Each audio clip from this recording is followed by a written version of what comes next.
দর্শক, এবার রাজশাহীর সাহেববাজার কাঁচা বাজার থেকে আমাদের সহকর্মী রাজু আহমেদ জানাবেন সেখানকার সবশেষ দরদামের অবস্থা।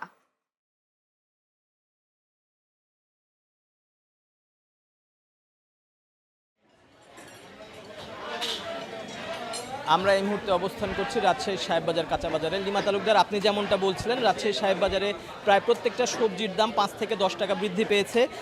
এই মুহূর্তে শীতের সবজি যেগুলো সেগুলো বাজারে নেই। এই মুহূর্তে সবথেকে বেশি চাহিদা যেটা আছে সেটা হচ্ছে করল্লা, তারপর ঢ্যাঁড়স এবং সজনা। প্রায় এই করল্লার দাম এখন বাজারে বিক্রি হচ্ছে 100 টাকা কেজি, ঢ্যাঁড়স বিক্রি হচ্ছে 120 টাকায়, আর ঢ্যাঁড়স বিক্রি হচ্ছে 60 টাকায়, এবং যেটা সজনা সেটা বিক্রি হচ্ছে 120 টাকা থেকে 10 টাকা। তো পেঁয়াজের দাম এবং রসুনের দাম বৃদ্ধি পেয়েছে বলে আমাদেরকে ব্যবসায়ীরা জানিয়েছেন। রসুনের দাম 60 টাকা থেকে প্রায় 110 টাকা থেকে 120 টাকাতে বিক্রি হচ্ছে, 60 টাকা কেজি ছিল সেটা।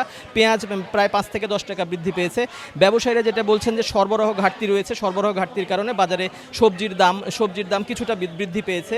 আর ক্রেতারা বলছেন যে ব্যবসায়ীরা বিভিন্ন সময় সরবরাহ ঘাটতির কথা বলে তারা বিভিন্ন পণ্যের দাম বৃদ্ধি করে, কিন্তু বাজারে যে সকল বিক্রেতারা আছেন, কাঁচা বাজারে যে সকল বিক্রেতারা আছেন, তারা আমাদেরকে স্পষ্ট করে জানিয়েছেন যে বাজারে শীত চলে গেছে, শীত চলে যাওয়ায় এখন সবজি তুলনামূলক বাজারে কম। নতুন সবজি, গ্রীষ্মকালীন সবজি নতুন করে উঠবে, তারপরে এই সবজিগুলো হয়তো বা অ্যাভেলেবল হবে বা সরবরাহ স্বাভাবিক হবে, এবং সরবরাহ স্বাভাবিক হলে পারে তখন দাম স্বাভাবিক হবে।